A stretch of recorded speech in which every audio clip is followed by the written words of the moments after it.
So hello guys, जैसा कि मैंने लास्ट वीडियो में कहा था कि नेक्स्ट वीडियो में हम nth फिबोनाची नंबर का कोड देखेंगे एंड मैं तीन तरीक़ों से बताऊंगा। पहले हम रिकर्शन से देखेंगे, फिर हम मेमोराइजेशन से देखेंगे, फिर टेबलाइजेशन से देखेंगे। सिंपल रिकर्शन का कोड मैंने बता दिया था, मेमोराइजेशन का नहीं बताया था, टेबलाइजेशन का नहीं बताया था एंड कहा था कि नेक्स्ट वीडियो में हम इन तीनों का देखेंगे कंपाइल करके एंड सबमिट करके। तो सबसे पहले तो ये जो कोड आपकी स्क्रीन पर दिख रहा है, ये सिंपल रिकर्सिव कोड है for calculation of nth Fibonacci number. तो इट्स ऑफ सिंपल रिकर्शन।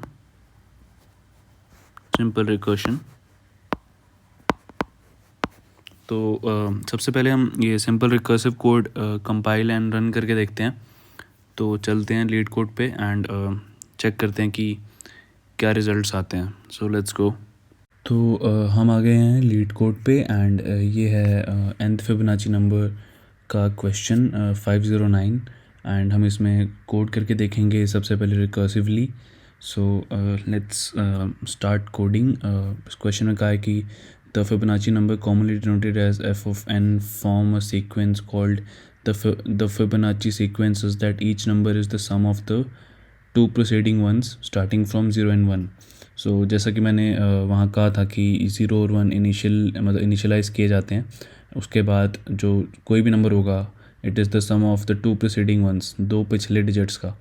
तो ये फॉर्मूला हमने वीडियो में भी देखा था पहले कि f of n equals to f of n minus one plus f of n minus two. Alright, so हमें एक कोड देना है जिससे f of n कैलकुलेट हो पाए और उस फंक्शन का नाम फिब दिया है इन्होंने, जिसमें int n पास हो रहा है।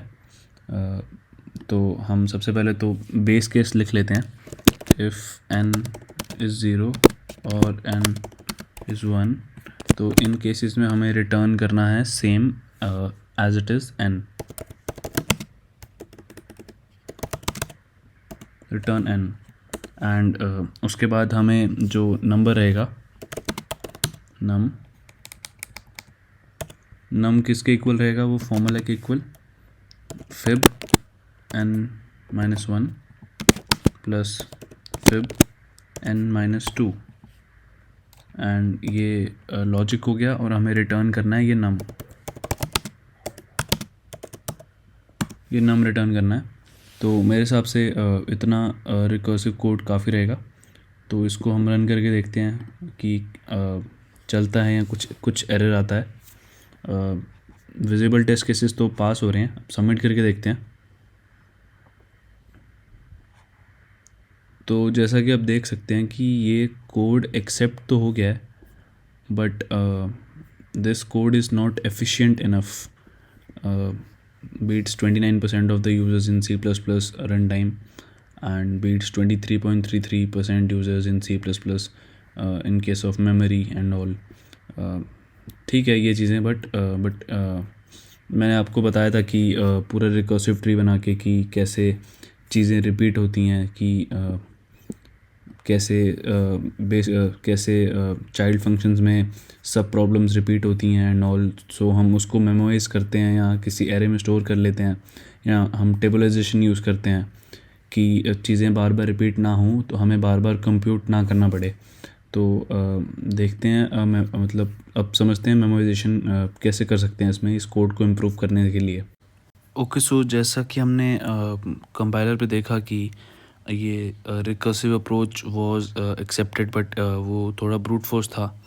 तो अब हम एक बार इसकी time complexity and space complexity पे थोड़ी सी बात कर लेते हैं, जो कि थोड़ी कॉम्प्लेक्स है, बट फिर भी मैं आपको बता देता हूँ कि एग्जैक्टली होती क्या है। तो अगर हम टाइम कॉम्प्लेक्सिटी की बात करें, वो है 2 to the power n, I mean big O of 2 to the power n, and space complexity इसकी होती है बिग O ऑफ n। अब ये कैसे होती है मैं थोड़ा सा आइडिया दे देता हूँ आपको। ये देखो, जब भी इस फंक्शन का रिकर्सिव ट्री बनेगा लाइक दिस फॉर एग्ज़ाम्पल, तो हर n के लिए दो ब्रांचेस खुलेंगी। तो इस रीज़न की वजह से हम कह सकते हैं कि इसकी जो टाइम कॉम्प्लेक्सिटी होगी, क्योंकि हर ब्रांच के लिए हर एन के लिए दो रिकर्सिव कॉल्स हो रही हैं, दो ब्रांचेस खुल रही हैं, तो हम कह सकते हैं कि इसकी complexity will be close to two the power n. इसका एग्जैक्ट प्रूफ थोड़ा कॉम्प्लेक्स है, मतलब अप्रॉक्सीमेटली इसके क्लोज ही आता है वो, बट वो प्रूफ अगर आपको देखना है तो आप ऑनलाइन देख सकते हैं। बट ध्यान रखना, जब भी दो रिकर्सिव कॉल्स हो रहे होते हैं हर एन के लिए, तो generally time complexity two the power n ही कही जाती है। And space complexity O of n कैसे है, इसकी बात करें तो आप सोच रहे होंगे कि हमने तो कोई एरे वेक्टर मैप कुछ लिया नहीं है, तो स्पेस कॉम्प्लेक्सिटी यूज़ कैसे हो रही है और स्पेस यूज़ हो कहाँ रही है एग्जैक्टली। तो मैं आपको बता दूं कि जब भी रिकर्शन होता है, जैसे रिकर्शन हो रहा है, जैसे यहाँ मैं एक ट्री बना देता हूँ रैंडम कुछ भी, तो इस ट्री में फॉर एग्ज़ाम्पल हम अभी अगर लेट्स से हम इस नोड पर हैं और हमें यहाँ से रिवर्ट बैक करना है, ऊपर जाना है, ऊपर जाना है। अब हम ऊपर जाना चाहते हैं, बट हमें उसकी लोकेशन तो पता रहनी चाहिए ना हमारे पेरेंट की, कि हमें रिवर्ट बैक करना कहाँ है हमारे सिस्टम में। तो just for the sake of storing that location, कि हम रिवर्ट बैक कर पाएँ चाइल्ड से पेरेंट तक, बेस केस को हिट करके वापस पीछे जा पाएँ पेरेंट तक और रूट नोड तक, तो उसके लिए हमें एक मेमोरी चाहिए रहती है जिसको हम बोलते हैं रिकर्सिव स्टैक स्पेस। ठीक है, अब जितना ज़्यादा n उतनी ज़्यादा स्पेस चाहिए, तो मतलब वो डायरेक्टली प्रोपोर्शनल टू n हुई। तो इस वजह से हम कह सकते हैं कि जो स्पेस कॉम्प्लेक्सिटी है वो बिग O ऑफ n होती है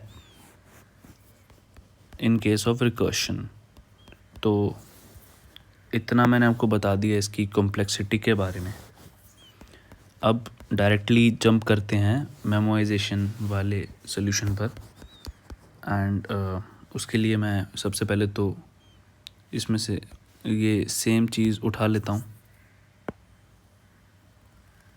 ताकि थोड़ा टाइम बच जाए।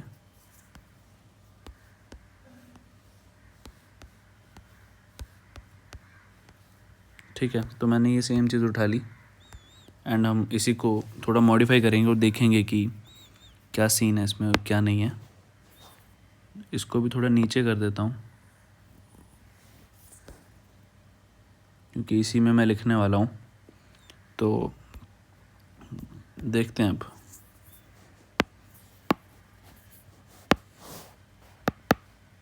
ठीक है, तो सबसे पहले तो मैंने कहा था कि एक एरे लेंगे, और मैंने फर्स्ट वीडियो में आपको वो एरे लेकर समझा भी दिया था कि कैसे हम रिकर्शन को हम ऑप्टिमाइज़ कर सकते हैं एक एरे लेके।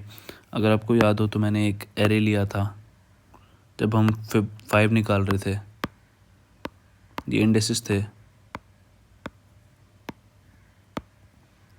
तो जैसे जैसे वैल्यूज़ आते जा रही थी हम स्टोर करते जा रहे थे इनमें, और अगर कोई नई वैल्यू, कोई नया फंक्शन हमें सॉल्व करना था तो हम इस एरे को रेफ़र कर रहे थे, देख रहे थे कि क्या हमारे पास वो वैल्यू ऑलरेडी है या नहीं, और अगर है तो हम रिकर्शन में आगे नहीं बढ़ रहे थे, हम डायरेक्टली वैल्यू उठा के यूज़ कर रहे थे। तो वो सेम चीज़ कुछ इस तरह इम्प्लीमेंट की जा सकती है कि फंक्शन रिटर्न करने से पहले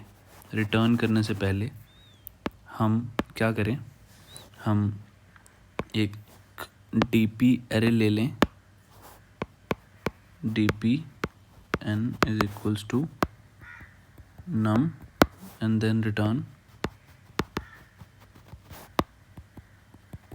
num। रिटर्न करने से पहले हम वो value dp of that index को हम दे दें, और इस पार्ट को पकड़ने से पहले, नेक्स्ट रिकर्सिव कॉल होने से पहले हम यहाँ पर एक बार चेक कर लें, if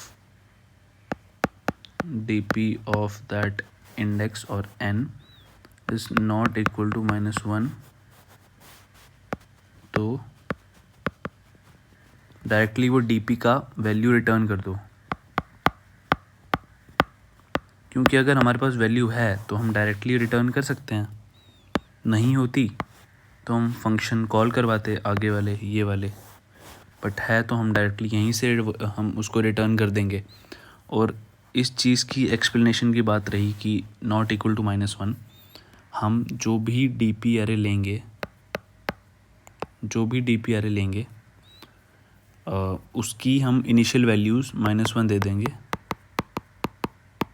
just for the sake कि -1 हमें बता रहा है कि अभी उसको वैल्यू नहीं मिली है कोई, बट अगर वैल्यू मिल जाएगी तो -1 से रिप्लेस होकर कुछ वैल्यू आ जाएगी, तो हमें पता चल जाएगा कि वो -1 नहीं है, तो मतलब हमारे पास उस सब प्रॉब्लम की वैल्यू ऑलरेडी है, तो हम आगे फंक्शन में नहीं बढ़ेंगे। तो इस तरह से हम मेमोराइजेशन यूज़ कर सकते हैं। तो दोबारा चलते हैं कंपाइलर पे और एक बार ये चीज़ इम्प्लीमेंट करके देखते हैं, और आप ये डीपी वेक्टर या एरे कुछ भी या तो ग्लोबली ले लो या तो फंक्शन में पास करा दो। मैं ग्लोबली ले लूँगा, आप फंक्शन में यहाँ पर भी पास करवा सकते हैं, फिर यहाँ भी आपको ऐड करना पड़ेगा, समझ रहे होंगे आप ये चीज़। तो चलते हैं एक बार दोबारा कंपाइलर पे और एक बार इसको कंपाइल एंड रन करके देखते हैं और सबमिट करके देखते हैं क्या सीन रहता है। तो ये था हमारा रिकर्सिव कोड जो कि एक्सेप्ट हो गया था। अब हमें इसी को मेमोराइजेशन से करना है। तो एक काम करता हूँ, क्योंकि हम एक ग्लोबल वेक्टर ले रहे हैं, तो मैं पहले तो ग्लोबल वेक्टर एक बार ले लेता हूँ, जिसका नाम मैं डीपी दे रहा हूँ, और एक फंक्शन बनाऊँगा इंट, क्या नाम दूँ उसको, इंट फन नाम दे देता हूँ, एंड हम इसमें पास करेंगे इंट n, और इसमें सेम चीज़ें मैं ये डाल देता हूँ कट करके, ऐसे करके इसको थोड़ा आगे शिफ्ट कर लूँ, एंड अब ये जो फिब है इसमें सबसे पहले डीपी को हम इनिशियलाइज़ करेंगे मेम सेट का यूज़ करके। एक फंक्शन है जिससे सारी वैल्यूज़ मतलब इनिशियलाइज़ तुम कर सकते हो, पहले से -1 देनी है, एंड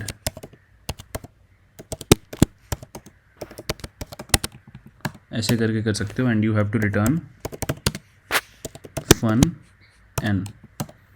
ये एक और फंक्शन मैंने बस इसीलिए बनाया है कि मुझे इसको इनिशियलाइज़ करना था -1 से, और कोई रीज़न नहीं है इसका।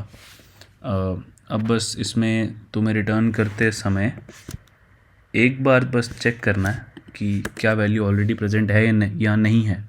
If dp n is not equal to -1, तो उस केस में रिटर्न dp n रिटर्न कर दो और आगे मत जाओ, और एक बार रिटर्न करने से पहले dp को वैल्यू दे के जाओ इक्वल्स टू num। तो इसको एक बार चेक कर लेते हैं रन करके कि कुछ एरर आ रहा है या क्या चल रहा है। यहाँ एरर दिखा रहा है, ये कह रहा है कि वेक्टर ओके, तो ऑलराइट, मैं एक काम करता हूँ, इसको कुछ साइज़ दे देता हूँ, 40 का साइज़ दे देता हूँ, चेक करता हूँ।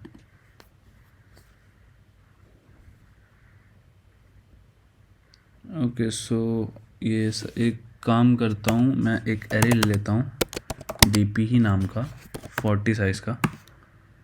अब रन करके देखता हूँ,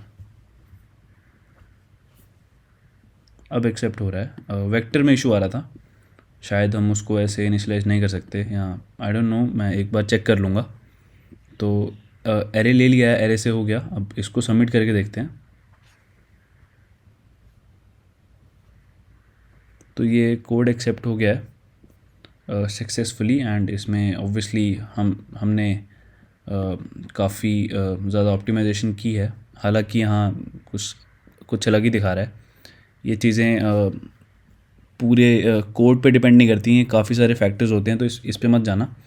बट हाँ, द कोड इज़ ऑप्टिमाइज्ड, तो इस तरह से आप मतलब मेमोराइज कर सकते हो कोड को। तो अब चलते हैं इसकी कॉम्प्लेक्सिटी एंड ऑल देखने के लिए वापस नोट्स पे। तो हमने जस्ट टेबुलेशन देखा, कैसे टेबुलेशन यूज़ करते हैं NDP for computing of Fibonacci nth Fibonacci number. तो जैसा कि देखा उसमें एक फॉर लूप थी जो कि लगभग n टाइम्स चल रही थी। 0 and 1 हमने डीपी में इनिशियलाइज कर दिया था एज अ बेस केस। तो बेसिकली n-2 टाइम चल रही थी, बट हम कह सकते हैं कि n टाइम्स चल रही थी। एंड उसके इस हिसाब से देखें तो और कहीं भी टाइम हमारा कंज्यूम नहीं हो रहा है, सब कांस्टेंट टाइम है। तो टाइम कॉम्प्लेक्सिटी इसकी बिग O ऑफ n है। एंड स्पेस की बात करें तो अब रिकर्शन तो है नहीं, इसमें रिकर्शन नहीं है, तो टाइम कॉम्प्लेक्सिटी जो जहाँ भी जाएगी सिर्फ इस डीपी एरे में जाएगी, जो कि लगभग n साइज़ का हम रखते हैं। तो स्पेस कॉम्प्लेक्सिटी भी इसकी बिग O ऑफ n हो गई। तो ये था इसका कॉम्प्लेक्सिटी एनालिसिस। तो हमने क्या देखा, हमने इस वीडियो में देखा फिबोनाची